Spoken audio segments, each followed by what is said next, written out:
안녕하세요. 심신을 건강한 걸 최우선으로 여기면서 살고 있는 60대 여자입니다. 시대가 바뀌면서 그 시대에 따라 사람들의 인식이나 가치관이 변화하듯이 마음의 병 또한 사회의 변화에 따라 바뀌는 것 같습니다.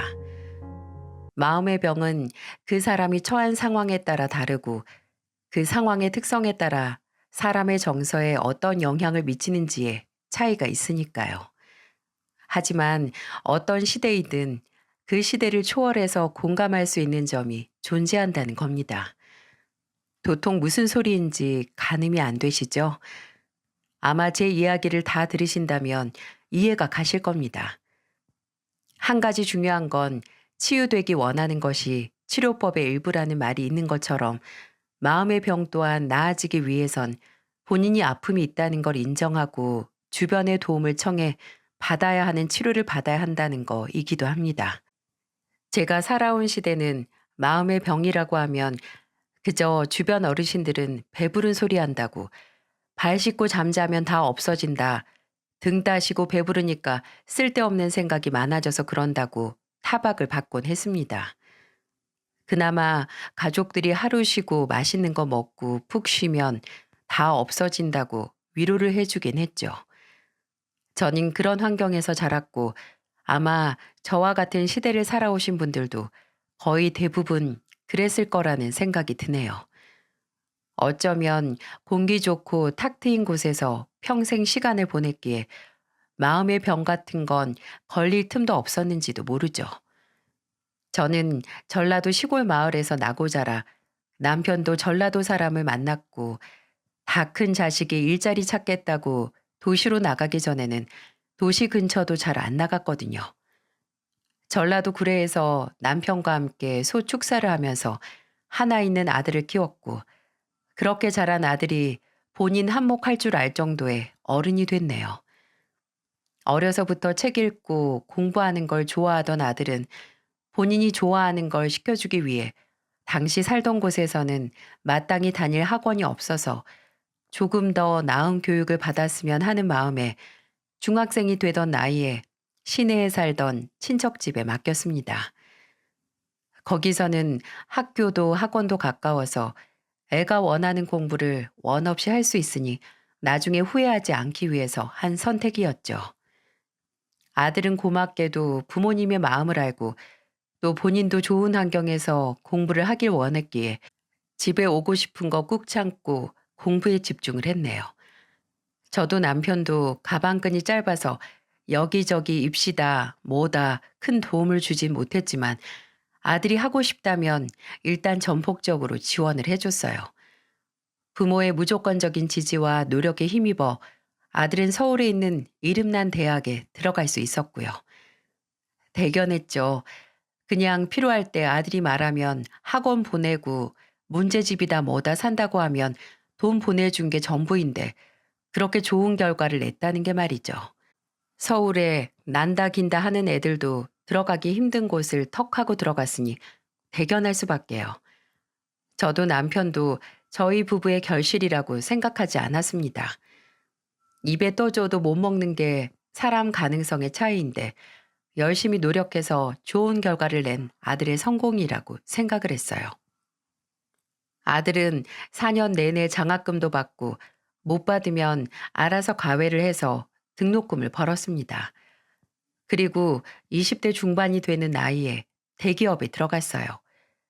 어른이 된 후로는 계속 서울에 있어서 얼굴을 자주 못 봤지만 학생 때는 방학이면 와서 축사일도 돕고 취업한 후에는 달에 최소한 한 번쯤은 와서 얼굴 보여주는 참 예쁜 아들이었답니다. 아들의 능력이나 일궈낸 성과보다도 속이 깊고 착하다는 게 저희 부부의 큰 자랑이었죠. 그런 아들이 30이 넘어갈 때쯤 결혼하고 싶은 여자가 있다고 하더라고요.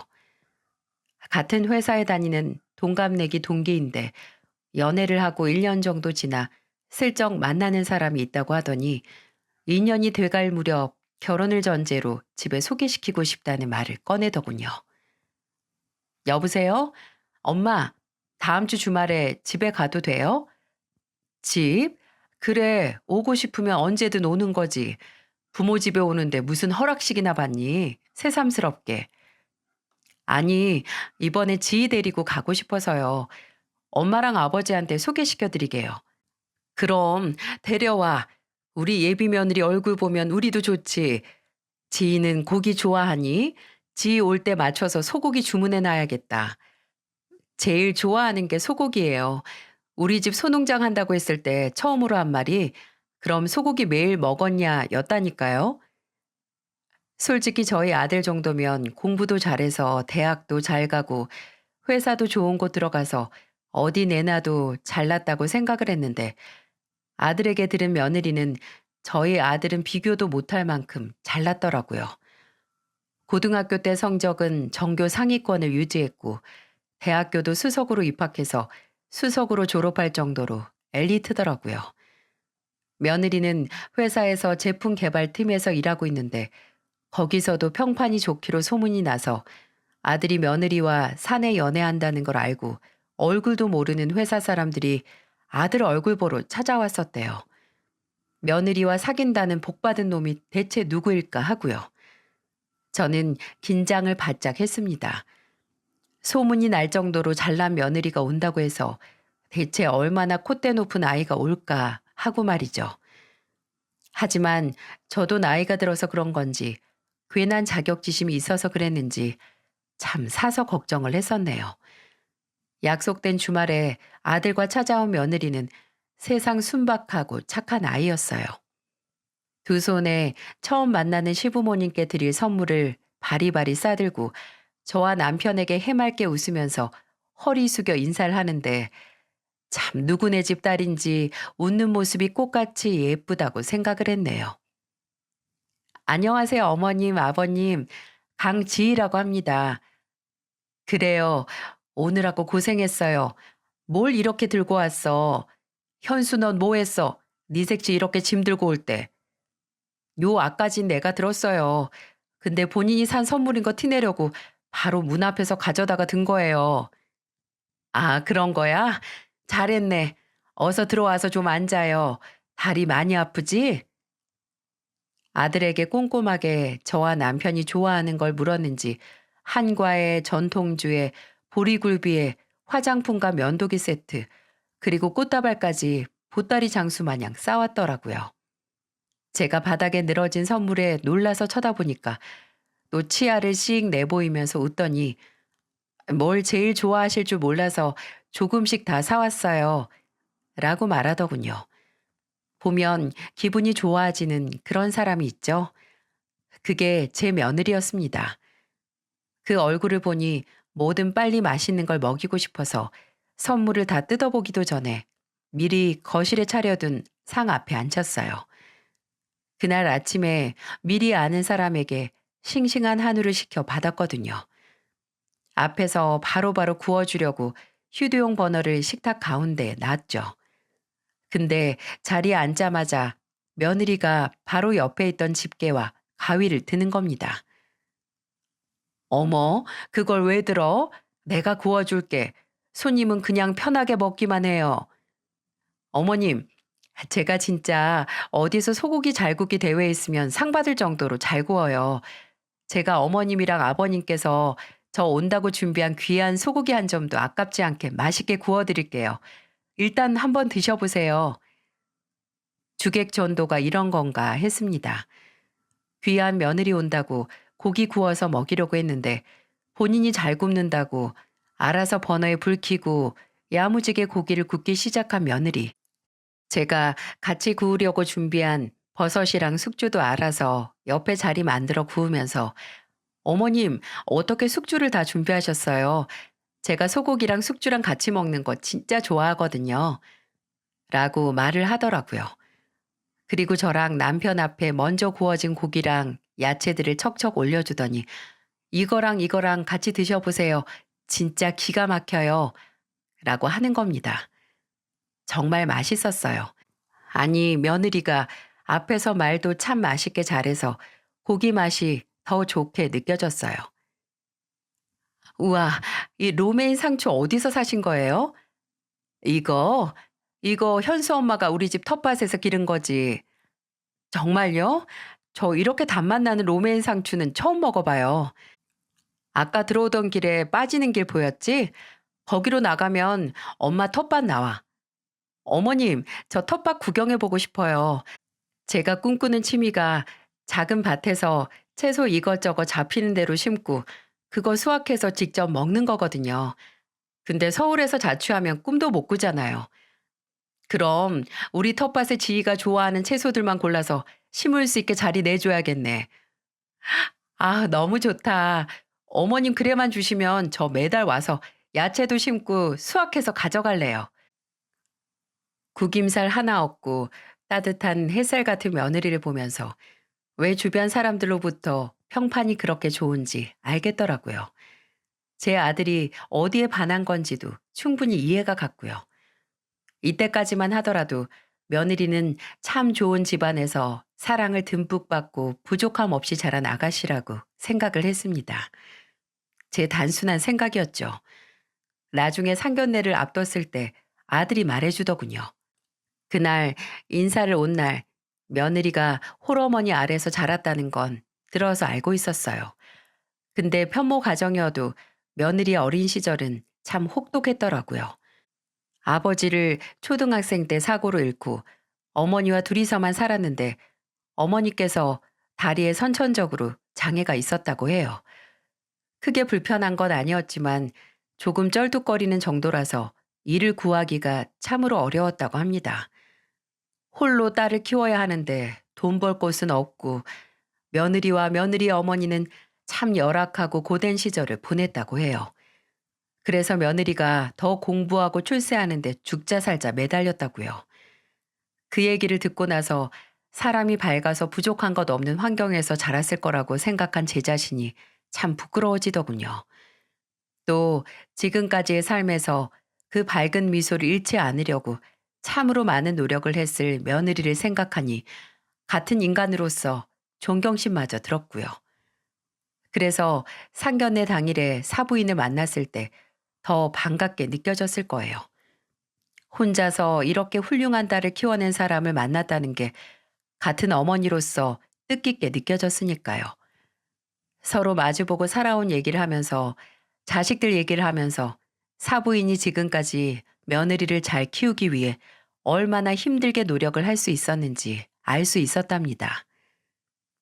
사부인께서 꽤 오래 식당 일을 하셨다고 들었는데 맞나요? 네, 맞아요, 사돈어른. 지 고등학교 들어갔을 때 정말 언감생심 일하게 된 식당인데 제 다리가 이래서 주방에서 움직이는 게 힘드니까 의자에서 앉아서 할 수 있게 배려를 해줘서 이렇게 오래 일하고 있어요. 중식당인데 앉아서 만두를 빚고 그걸 굽고 찌고 할 수 있거든요. 어머, 정말 좋네요. 근데 사부인께 그 식당 일이 행운으로 다가온 만큼 그 식당에도 사부인이 필요하니까 오래 일하신 거겠죠. 그렇게 말씀해 주시니까 부끄럽네요. 그 식당 일 전에는 다리 못 쓰는 사람 써주는 곳이 없어서 그냥 일단 써주기만 하면 다 했거든요. 근데 그것도 오래 일어서 있는 일이 많아서 계속 하고 싶어도 못했죠. 여기저기서 치여도 그냥 우리 지희만 생각하면 다 이겨낼 수 있었어요. 사부인께서 과거를 기억하면서 가만히 옆에 앉은 며느리 얼굴을 쓰다듬는데 그때 그 모습을 보고 다짐했어요. 저렇게 귀하게 키운 딸, 나도 귀한 며느리로 생각하자고 말이죠. 저도 한때 며느리 입장이 돼봤던 터라 시부모님, 특히나 시어머니의 역할이 며느리에게 어떤 의미인지 또 얼마나 큰 존재인지 알았기에 과거의 나에게 부끄럽지 않은 시어머니가 되고 싶었어요. 아들네 부부가 결혼 후에 사는 곳이 멀어서 자주 얼굴을 보진 못했지만 좋은 기억이 참 많습니다. 며느리는 종종 주말만 되면 사부인과 저를 서울로 불러서 함께 시간을 보냈죠. 처음에는 서울까지 가는 게 귀찮고 또 뭐하러 가나 했는데 이게 다녀보니 꽤 재밌더라고요. 남편은 며느리 잘 만나서 말년에 여러 가지 경험하면서 호강한다고 했는데 그게 딱 맞는 소리였죠. 물론 항상 웃고 즐겁기만 한 건 아니긴 했어요. 사람이 살다 보면 갈등도 생기는 법이잖아요. 며느리가 결혼 후에 자녀 계획을 말했을 때 저는 이해가 가지 않았거든요. 천천히 신혼생활을 즐기고 2년 뒤에 낳겠다고 했을 때 왜? 어차피 낳을 거 미리미리 몸이 제일 젊고 건강할 때 낳는 게 좋지 않나? 라는 생각을 했어요.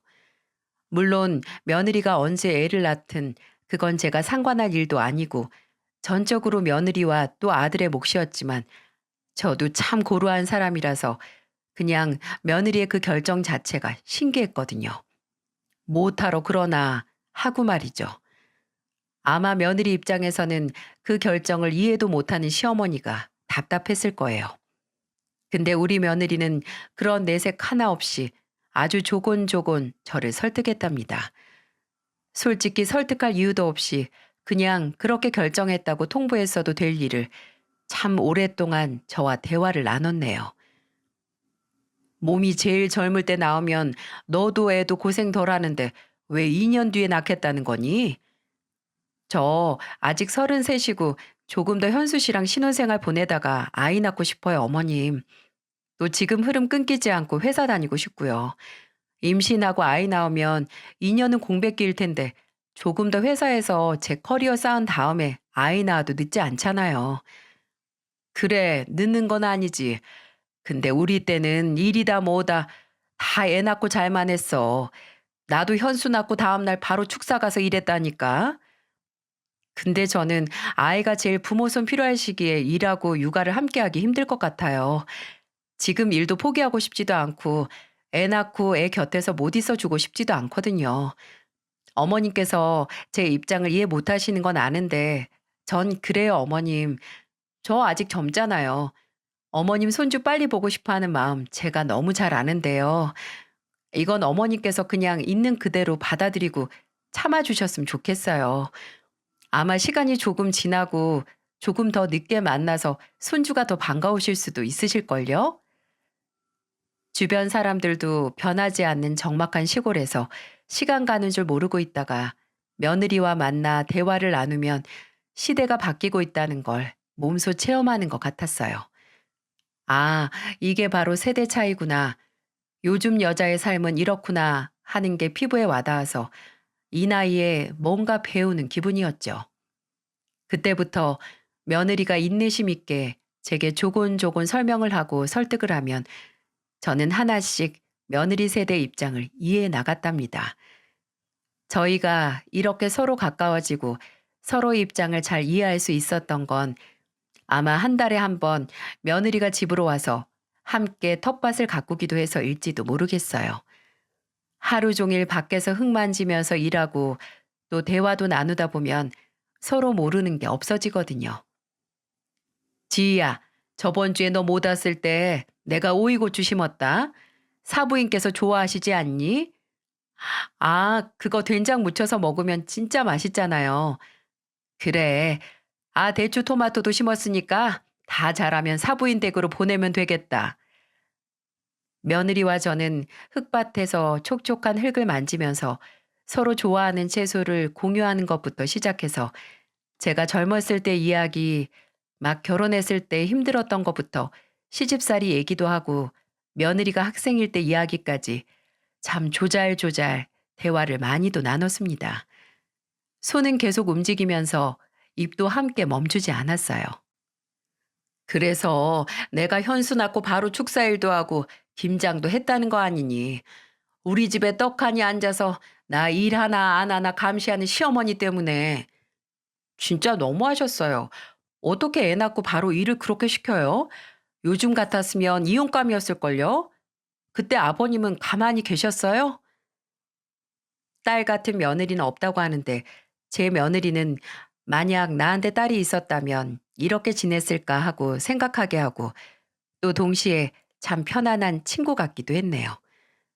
며느리가 저희 식구가 되고 거의 2년이 되어갈 때쯤 사부인이 급성 심근경색으로 쓰러져 세상을 떠났을 때도 며느리가 안겨서 눈물을 쏟은 품은 바로 제 품이었어요.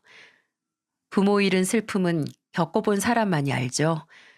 몸을 부들부들 떨면서 억눌린 울음소리를 내는 며느리를 보니 예전에 부모님 다 잃고 나이 마흔에 고아된 제 모습을 보는 것 같아서 저도 함께 울었어요. 제가 다 울어버리자라고 울면서 며느리의 등을 쓸어주니까 며느리는 그제서야 아주 펑펑 서럽게 울었네요. 어린아이처럼 해맑긴 했지만 또 야무지고 어른스러운 애가 우는 걸 보니 마음이 참 아렸습니다. 천의 고아가 된 며느리에게 아무리 시자가 붙은 시어머니라도 믿을만하게 기댈 수 있는 나무이자 쉬어갈 수 있는 그늘이 되어주자 마음먹었죠. 얼마 지나지 않아 며느리는 어머니를 보낸 슬픔을 이겨냈습니다. 그리고 예정했던 대로 임신을 했고요. 배가 산만하게 부를 때까지 회사에 나간다는 소식을 듣고 기함을 하긴 했지만 그래 일 욕심 있고 또 누구보다 본인 몸 건사할 수 있는 애니까 마음 가는 대로 하게 뒀어요. 심지어 막달까지 텃밭을 가꾸러 온다고 해서 제가 미리 심은 채소 다 따서 먼저 서울로 갔습니다. 수확은 다 제가 할 테니 너는 먹기만 하라고요. 며느리는 이후 건강한 딸을 출산했어요. 제 아들 얼굴을 빼닮은 건강한 아이였는데 처음 병원에서 아이 얼굴을 봤을 때 며느리 얼굴을 닮지 않은 게 좀 서운하더라고요. 제가 아이를 안고 왜 네 엄마 안 닮았니? 네 아빠보다 엄마를 닮았어야지. 라고 말하니까 옆에 있던 아들이 되려 서운하다고 하더군요. 하지만 그게 제 솔직한 마음이었는데 어쩌겠어요. 하지만 이제 손주도 태어났으니 며느리를 더 많이 도와줘야지 하는 생각을 했습니다. 혹시 힘들면 언제든 저를 불러주면 좋았을 텐데 이상하게도 며느리는 출산을 하고 나서 뭔가 제대로 어긋난 것처럼 변해가기 시작했어요. 아니 정확히 말하면 출산 막달부터 뭔가 이상한 걸 느끼긴 했습니다. 얼굴 보러 서울에 가면 목소리도 크고 말도 많던 애가 눈에 확 보일 만큼 말수도 줄고 어딘가 차분해져서 그냥 몸이 무거워서 그런가 보다 피곤해서 그렇겠지 하고 옆에서 신경 쓰게 하고 싶지 않아서 그냥 후다닥 집으로 내려왔거든요. 하지만 그 걱정이 연장선을 타고 쭉 이어졌습니다. 출산을 하고 처음 맞는 명절에는 집에 찾아오지도 심지어 연락도 하지 않았어요. 이상하다 싶어서 제가 먼저 전화를 하면 며느리가 아니라 아들이 받았죠. 물론 애 낳고 정신 없어서 그럴 수도 있었겠지만 매사에 철두철미하고 챙길 거 챙기는 아이가 그러니까 걱정이 되더군요.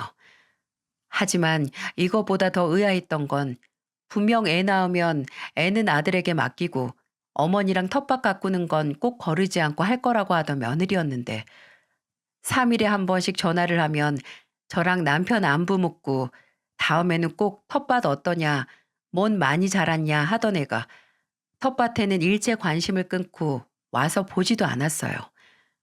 그냥 아이를 낳으면 다 달라지는 거고 관심사가 달라졌으니 그런가 보다 하기에는 며느리는 정말 다른 사람이 된 것 같았네요. 그래도 처음에는 진짜 정신이 없나 보다 해서 아들에게 며느리에게 더 신경 써주고 퇴근하면 애는 꼭 네가 보라고 육아에 소홀히 하지 말라고 당부했어요. 요새 젊은 엄마들 독박 육아로 힘들어하는 건 TV만 봐도 다 알 수 있었으니까요. 그러다가 하루 날을 잡고 며느리와 아들 집으로 찾아갔어요. 며느리가 좋아하는 제 묵은지를 들고 말이죠. 이전에는 입덧 때문에 그렇게 좋아하던 묵은지 쳐다도 못 봤는데 애도 낳았으니 고기 넣고 푹 삶아줘야겠다 했습니다. 그게 며느리가 아이를 낳고 제가 두 번째로 서울로 올라갔을 때였어요. 거의 2달 만에 간 아들네 집은 분위기가 어쩐지 이상했어요. 아들도 얼굴이 수척해 보이고 무엇보다 며느리가 생기를 잃은 사람 같았거든요. 또 며느리는 몰라보도록 달라져 있었죠. 한 15kg 정도는 찐 것 같았네요. 임신을 했을 때도 체중이 많이 불지 않은 애가 오히려 애기 낳고 살이 찐 모습을 보니 덜컥 건강이 걱정되는 겁니다. 어머, 지희야, 너 왜 이렇게 부었어? 어디 몸이 안 좋니? 네? 아, 아니에요. 그냥 살찐 거죠, 뭐. 무슨 살이 이렇게 금방 쪄? 그리고 살이 좀 부은 것 같은데? 어디 한번 봐봐. 아, 살찐 거라니까요. 됐으니까 그만 만지세요. 충격적이었어요. 처음 보는 매몰차 며느리의 행동에 잠깐 굳었던 것 같네요. 내가 뭘 잘못했나? 하고 옆에 있는 아들을 쳐다보는데 아들은 그냥 고개를 돌려버리고 뭔가 잘못되고 있다는 생각이 제 머릿속에 맴돌았네요. 근데 대놓고 뭐가 문제냐고 물을 수도 없으니 일단 뭐라도 해 먹이자 싶어서 주방에서 요리를 했습니다. 예전 같았으면 묵은지랑 고기 삶는 냄새 맡고 빨리 먹고 싶다고 얼마나 더 삶아야 하냐고 옆에 딱 붙어서 물었을 며느리가 아예 안방에 들어가서 나오지도 않는 거예요. 제가 아들을 붙잡고 지희가 어디가 아프냐고 왜 그러냐고 물어도 아들은 그냥 애 보느라 너무 피곤해서 저런다. 요즘 좀 무기력해 하는 것 같다고만 말하더군요. 고기가 적당히 야들야들하게 삶아졌을 때 안방에 있던 며느리를 불렀어요.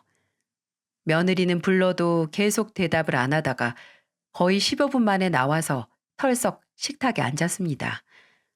며느리 앞접시에 기름이랑 살코기랑 적당히 있는 고기 덩어리랑 묵은지 쫙쫙 찢어서 놔줬어요. 배고팠지? 점심도 걸렀다며. 너 좋아하는 묵은지 푹 삶았다. 고기랑 싸서 한번 먹어봐. 냄새, 뭐라고?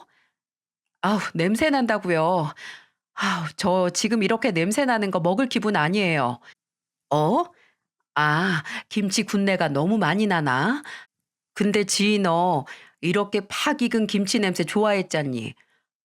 그래, 여보가 좋아하는 거 엄마가 만들어 주셨는데 왜 그래? 사람 입맛은 원래 바뀌어요, 어머님. 특히 애 낳고 나서는 더더욱이요. 내가 그냥 뭐만 해주면 해벌레 해서 먹어치워야 돼? 당신이 그렇게 날 무시하니까 어머니까지 날 무시하는 거잖아. 나 이제 부모 없다고 무시하는 거 누가 모를 줄 알아? 천에 고아 아내, 고아 며느리 뭐만 던져주면 잘 받아 먹겠지 생각하는 거 내가 모를 줄 아냐고. 아, 집에도 다 냄새 배겠네. 나 안 먹어. 그냥 들어가서 잘래. 아, 여보. 아들이 큰 소리로 불러도 며느리는 대꾸도 하지 않고 쳐다보지도 않았어요. 다시 본인이 있던 안방으로 쏙 들어가서 나오지도 않았고요. 처음 보는 며느리의 태도에 당혹스러워서 무슨 말도 안 나오더라고요. 아들은 제게 저 사람이 요즘 좀 저렇다, 죄송하다라고 말하는데 귀에 들어오지도 않았습니다. 아들이 제 표정을 보고 며느리를 불러다 말을 하려고 하는데 괜히 갓난애기도 있는데 저 때문에 싸움 날까 싶어서 말렸어요. 그리고 몇 시간도 안 돼서 곧장 집으로 돌아갔습니다. 돌아가는 기차 안에서 머리도 그렇고 제 마음속이 참 답답했어요. 모르는 사람 같으면 며느리가 애 낳고 유세 떠네라고 할 수 있겠지만 저희 며느리는 그럴 애가 아니라는 걸 그간의 시간 동안 겪어서 잘 알았기에 무슨 심경의 변화가 있었는지 더욱더 알고 싶었어요. 대체 무엇이 저희 며느리를 그토록 바뀌게 만든 걸까요? 그 후에도 며느리는 일체 제게 연락도 하지 않았어요. 제가 어쩌다 전화를 해도 받지도 않았고요. 오히려 아들이 제게 연락하는 횟수가 늘게 됐습니다. 심지어 술을 먹고 말이죠. 원래 저를 닮아서 술을 잘 먹지 않는 앤데 하루는 아주 만취가 돼서 전화를 했더라고요. 처음에는 누가 걸었는지도 몰랐습니다. 여보세요? 여보세요? 너 현수니? 엄마, 엄마 나 현수. 맞아요. 엄마 아들 현수. 너 술 먹은 거냐? 뭘 그렇게 많이 마셨어? 지희랑 정윤이는 너 지금 집이니? 지희? 아, 지희. 아휴, 엄마, 나 요즘 지희 때문에 죽겠어요. 미치겠어, 진짜. 누가 내 마누라 데려가서 다른 여자랑 바꿔치기 한 것 같아요. 현수야, 너 그게 무슨 소리냐? 지 요즘 내 얼굴도 잘 안 봐요. 말 걸어도 쳐다도 안 보고. 심지어 우리 딸도 모른 척해. 한 달 모유 수유하다가 힘들다고 바로 분유 먹이라고 하고. 방 안에서 잘 나오지도 않아. 낮에도 애 봐주는 이모님한테만 계속 맡겨두고 잠만 잔대요. 내가 도대체 무슨 일이냐고, 왜 그러냐고 해도 그냥 말을 안 해. 이때 상황의 심각성을 알게 됐어요.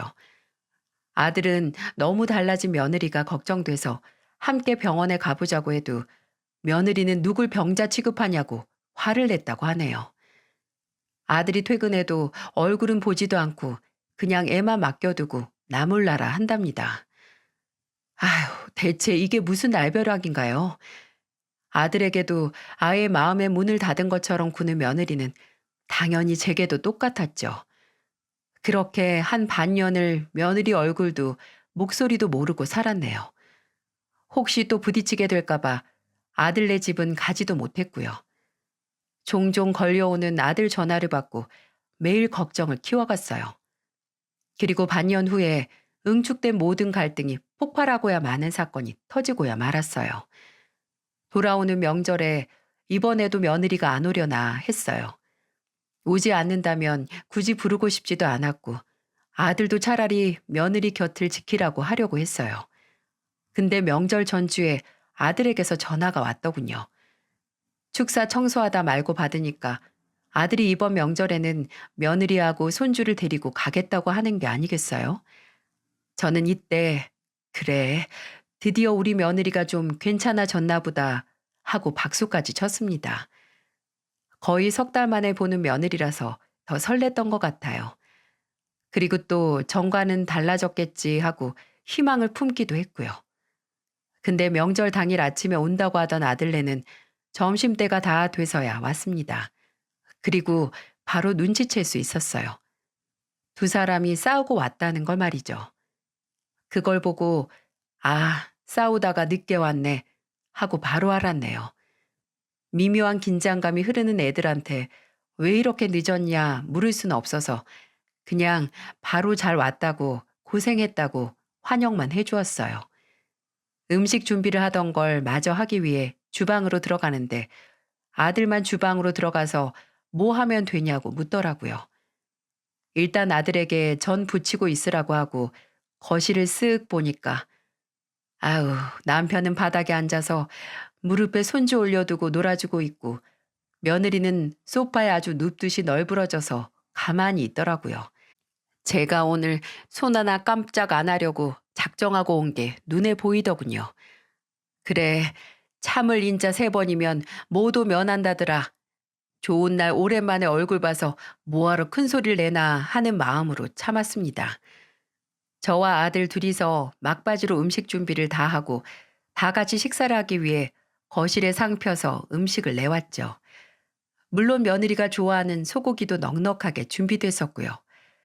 하지만 소고기는 늘 그랬듯이 준비됐는데 늘 먼저 집게를 들고 고기를 굽던 며느리는 없었어요. 상 앞에 앉아서 멀뚱멀뚱 앉아서 가만히 있더라고요. 끝내 아들이 집게를 들고 고기를 굽기 시작했는데 저희 남편이 좀 가라앉은 분위기를 어떻게 해보겠다고 아들이 구운 고기 한 점을 집어먹더니 이렇게 말을 했어요. 고기는 우리 지희가 기가 막히게 굽는데, 그치? 현수가 굽는 건 지희가 굽는 것보다 못하네. 그래, 맞다. 우리 지희 고기 참 잘 굽지. 현수가 지희가 구웠던 것처럼 좀 덜 익혀봐, 어? 제가 무슨 고기 구우러 시대 고는 사람이에요? 왜 그렇게 눈치를 주세요? 어? 순간 제 귀를 의심했어요. 그냥 분위기 풀어보겠다고 웃으면서 한 말에 며느리가 뚱한 표정으로 대꾸를 하더군요. 저와 남편은 당황해서 사색이 됐고 고기를 굽던 아들도 무서운 표정으로 며느리를 노려봤어요. 당신 무슨 말을 그렇게 해? 그냥 당신이 고기 잘 구웠다고 그 말만 하신 거 아니야. 당장 집게 들고 구우라고 강요하기로 했어? 뭘 했어? 그게 그거 아니야? 은근히 눈치 주는 게 더 사람 피 말리는 거야. 야, 강지. 아니야. 됐다, 됐어. 그만들 해라. 왜 다 같이 모인 날 싸워? 그냥 넘어가. 어? 현수야. 남편이 큰 싸움 날까 끼어들어서 말렸어요. 혹시 상태가 좀 나아져서 왔을 줄 알았는데 며느리는 이전 그 상태 그대로였어요. 이럴 거면 대체 왜 온 거지 싶어서 슬슬 화가 치밀어 올랐죠. 하지만 그 화도 꾹꾹 눌러 담고 혹시나 예전에 함께 즐겁게 하던 일을 같이 하면 좀 괜찮아지지 않을까 하는 생각이 들더라고요. 한순간 더 가라앉은 분위기에 밥이 코로 들어가는지 입으로 들어가는지도 모르다가 아무렇지 않은 목소리로 말을 꺼냈습니다. 지희야, 저번 주에 여기 비가 참 많이 왔거든. 비 때문에 텃밭에 자란 키 큰 애들은 다 모가지가 꺾여서 뽑고 도로 심어야 되겠더라. 그래요? 너 좋아하는 로메인이랑 주키니 호박 씨앗 잔뜩 샀는데 밥 다 먹고 나랑 가자. 상 치우는 거랑 정윤이는 네 시애비랑 현수한테 맡기고 가면 할 일이 잔뜩일 거야. 너 안 온 지 좀 됐잖아. 나도 이제 늙었는지 너 없으니까 영 속도가 안 붙더라. 밭 절반은 아주 정글 마냥 어지럽게. 어머님, 저 여기 일하러 온 거 아니에요. 어? 일이라고? 아, 그럼 그게 일이지 아니에요? 왜 계속 저만 보면 뭘 시키려고 드세요? 어머님은 그런 시어머니 아니라면서요. 대체 이게 무슨 일이지 싶었습니다. 별 생각 없이 좀 관계를 개선하겠다고 한 말에 전혀 예상치 못한 반응을 보이니 어떻게 해야 할지 모르겠더군요. 며느리는 들고 있던 숟가락을 식탁에 거의 내팽개치듯이 놓으면서 쌍심지를 키고 말하는데 참 어처구니가 없었어요. 권위적인 말이긴 하지만 그간 내가 며느리에게 정말 친구처럼 친엄마처럼 친절하게 대해서 얘가 나를 무시하나 싶은 생각이 들기도 했어요. 제가 차마 말은 못하고 가만히 며느리를 보고 있으니 옆에서 아들이 화가 나서 며느리에게 말했습니다. 뭘 시키려고 들어? 당신 오늘 여기 와서 손 하나 꿈쩍 안 했잖아. 계속 앉아 있다가 가족들이 한 음식 먹기만 했으면서 뭐가 그렇게 억울한데? 그래, 나 놀고 먹는 게 눈꼴 보기 싫어서 어머님이 지금 나한테 조금이라도 일 시키겠다 그런 거잖아. 집에 가기 전까지 하나라도 일하고 가라고. 어머님, 저 비싸요. 저 대기업 다니다가 이제 애 낳고 집에 논다고 몸값 떨어지는 게 아니거든요. 저 일 시키고 싶으시면 뭐라도 쥐어주고 시키세요. 손에 100만 원짜리 수표 정도는 쥐어주시던가요. 그 말을 마치면서 며느리는 본인 화를 못 이겨서 팔로 상위에 있는 접시들을 와장창 밀어 바닥으로 뒤엎어버렸어요. 분명 이번에는 관계가 개선될 거라고 믿었던 식사 시간이 한순간에 아수라장이 돼버렸어요. 아들이 놀라 기겁을 하면서 며느리에게 소리를 치기 전에 제가 더 이상은 참을 수 없어서 폭발하고 말았습니다. 너 나가! 당장 이 집에서 나가라고! 그 정도로 소리를 지른 게 태어나서 처음인 것 같아요. 몸이 부들부들 떨리면서 몸 깊은 곳에서부터 마그마가 끓어오르듯이 울분이 목구멍을 차고 넘치는데 그 무엇으로도 막을 수가 없었네요. 이게 지금 다 뭐 하는 짓이야? 너 돌아가신 어머니가 그렇게 가르쳤니? 네 멋대로, 네가 내키는 대로 남들 무시하고 막대하라고? 대체 안 그러던 애가 왜 이렇게 변한 거야? 정윤이 태어나고 나서부터 너 정말 이상해졌어? 제가 뭘요? 저 변한 거 없는데요? 대체 저는 예전하고 똑같은데 왜 주변에서 변했다고 하는지 모르겠다고요. 너 이상해진 거 너만 몰라. 그래, 네가 알면 지금까지 이따위로 굴진 않았겠지. 그래도 나는 어련히 알아서 나아지겠지 하고 기다렸다. 근데 어쩜 아직까지 이 모양이니? 그나마 내가 예전에 좋아하던 일 같이 하면 또 달라질까 해서 텃밭에 좀 나가자고 했더니 심으로 죽일 듯이 노려보면서 달려들어? 너 도대체 왜 그러는 건데? 어머님이 먼저 그러셨잖아요. 저 부려먹으려고 혈안이 돼서 제가 뭐만 하면 다 마음에 안 내게 하셨잖아요. 야, 강지 너 입 안 다물어? 대체 내가 언제 그랬니? 너 지금 네가 무슨 말 하는지 알고 떠드는 거야? 됐다. 너랑 지금 내가 무슨 말을 하겠니? 그래, 나 너 꼴도 보기 싫어. 그러니까 나가. 당장 내 집에서 나가라고. 나가라고 하면 제가 뭐 무서워서 벌벌 떨 줄 아세요? 며느리는 제 말이 끝나기가 무섭게 현관을 박차고 마당으로 나가버렸어요. 심지어 맨발로 말입니다. 그 모습을 보고 놀란 저와 아들 남편이 뒤쫓아 나갔어요. 그리고 마당으로 나가 며느리의 모습을 보고 그 자리에서 주저앉을 뻔했습니다. 며느리는 마당 한 구석에 정리해 놓은 농기구나 잡동사니들을 발로 마구 차고 손으로 밀어 넘어뜨리면서 울분을 토하고 있었어요. 내가 언제, 내가 언제 텃밭에 나가서 일하고 싶다고 했어? 내가 대체 언제, 왜 다들 나한테 이래라 저래라 하는 거야? 순간 정신이 마치 나간 것 같은 며느리의 모습에 저는 구석에 있던 호미를 들었어요. 며느리가 올 때마다 쓰던 며느리 전용으로 사둔 호미였어요. 그리고 그 호미를 든 채로 소리만 지르고 있는 며느리에게 가까이 다가갔죠. 근데 그때 짝 하는 소리가 나더니 며느리가 마당 한가운데 주저앉고 말았어요. 아들이 참지 못하고 며느리에게 손을 들고 만 겁니다. 저도 남편도 모두 놀라서 순간 할 말을 잃었죠. 시끄럽던 며느리도 한순간 조용해져서 맞은 뺨만 부여잡고 그대로 바닥에 앉아 있었고요. 저는 본인이 언제 텃밭일을 하고 싶다고 했냐고 하는 며느리에게 본인 전용으로 직접 산 호미를 보여주면 조금 누그러지지 않을까 했는데 아들이 선수를 쳐서 며느리를 조용하게 만들어버린 거죠. 강지, 너 지금 당장 우리 부모님한테 용서 안 빌면 정말 이혼이야. 내가 너 어디까지 봐줘야 돼? 너 집에 있으면서 최소한의 엄마 노릇, 아내 노릇도 안 했잖아. 아니야?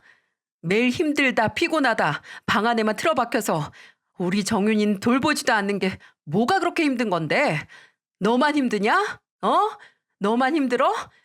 대체 안 그러던 애가 왜 이렇게 변한 거야? 아들이 마지막 결단처럼 며느리에게 호통을 치자 고개 숙인 며느리의 어깨가 부들부들 떨리면서 이내 서러운 울음소리가 들리더군요. 며느리는 마치 폭포처럼 눈물을 흘리면서 덜덜 떨리는 목소리로 말했어요. 나도 몰라. 내가 왜 이러는지. 그냥 다 싫어. 살기가 싫다고.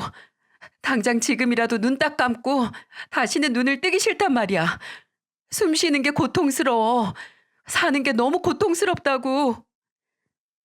짐승의 울음소리처럼 내뱉는 며느리의 말에 저는 지금 며느리 상태가 그냥 변하기만 한 게 아니라 단단하게 뭔가 잘못된 문제가 있구나 라고 깨달았습니다. 제가 손에 든 호미를 놓고 주저앉아 있는 며느리 앞으로 다가갔어요. 그리고 앞에 똑같이 주저앉아서 말해보라고 했습니다. 언제부터 그런 생각이 났는지 말이죠. 며느리는 간신히 울음을 멈추고 충격적인 사실을 가족들에게 털어놨어요.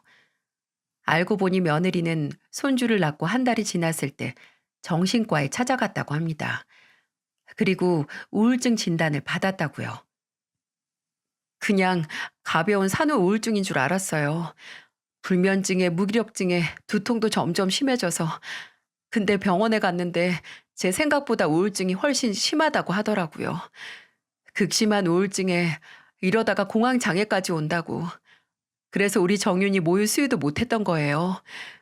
약 먹는데 어떻게 수유를 해요? 근데 약은 먹을수록 부작용으로 몸이 부어서 살도 찌니까 몸까지 말을 안 듣더라고요. 아니, 왜 나한테 말을 안 했어? 내가 그때 병원 가자고 했을 때 그때 말을 했어야지. 당신한테 말해서 나한테 실망하면 어떡해. 정신병이라고 정윤이도 데려가서 나 혼자 남으면 어떻게 하라고.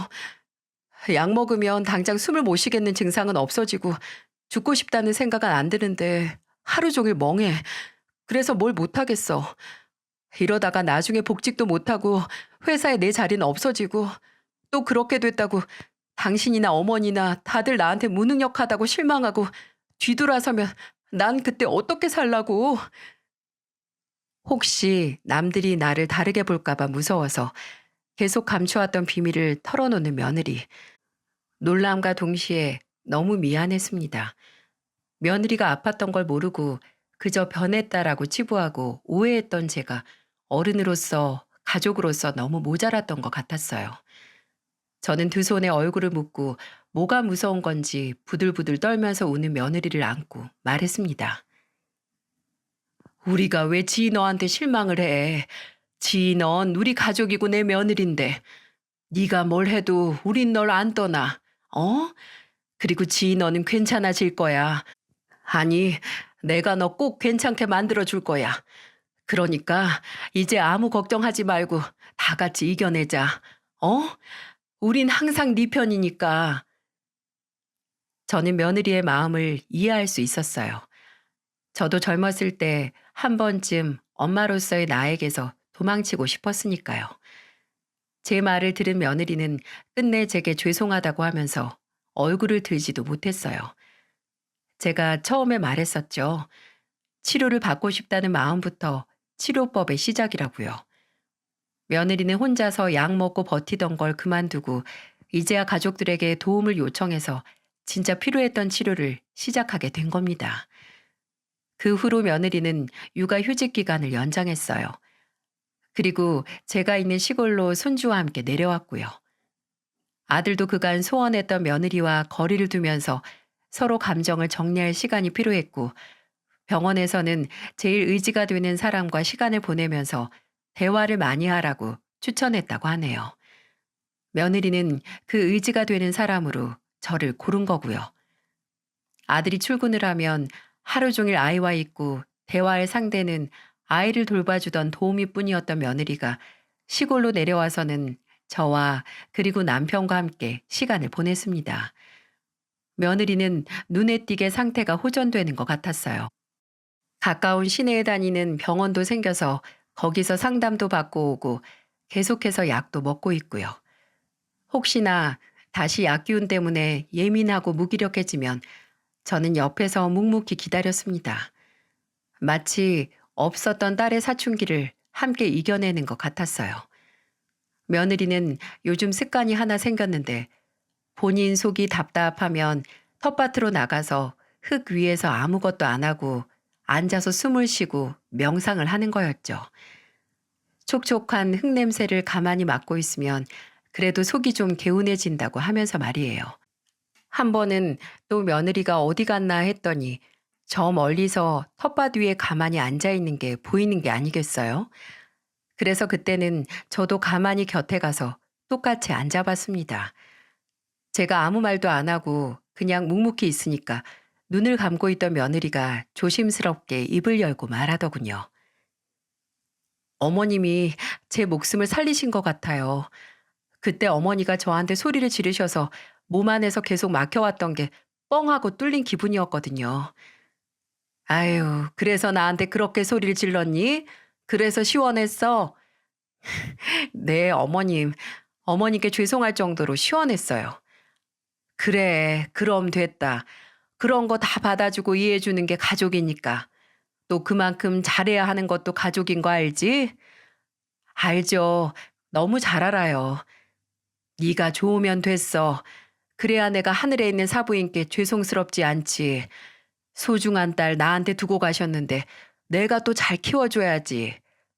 어머님, 저 30도 훌쩍 넘었고 애도 있어요. 더 잘하면 안 되죠.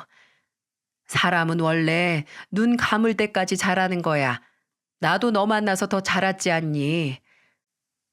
다시 이렇게 며느리와 조곤조곤 깊은 대화를 나눌 수 있어서 얼마나 다행인지 모릅니다. 마음의 병이 한순간에 한 사람과 또 주변 가족들의 일상마저 무너뜨린다는 게 사실이었네요. 그리고 혼자만의 노력이 아닌 가족 전체의 배려와 조력으로 인해 치유가 가능하다는 것도 맞았고요. 며느리가 완전히 회복될 때까지는 계속 제 곁에 두려고 합니다. 그리고 다시 본인의 의지대로 두 발로 설 수 있을 때 다시 복직을 해서 그 좋아하던 일도 시작을 할 수 있게 옆에서 지지를 해주려고요. 치유는 시간의 문제이지만 때로는 기회의 문제이기도 하다는 말이 있죠. 며느리가 그 기회를 놓치지 않고 저와 가족에게 도움을 요청해서 참 다행이라는 생각이 듭니다. 저와 제 친구 같은 며느리의 이야기를 끝까지 들어주셔서 감사합니다. 부디 저희 며느리가 모든 마음의 병을 훌훌 털고 다시 햇살처럼 밝은 아이로 돌아오길 기도해 주시길 바랍니다.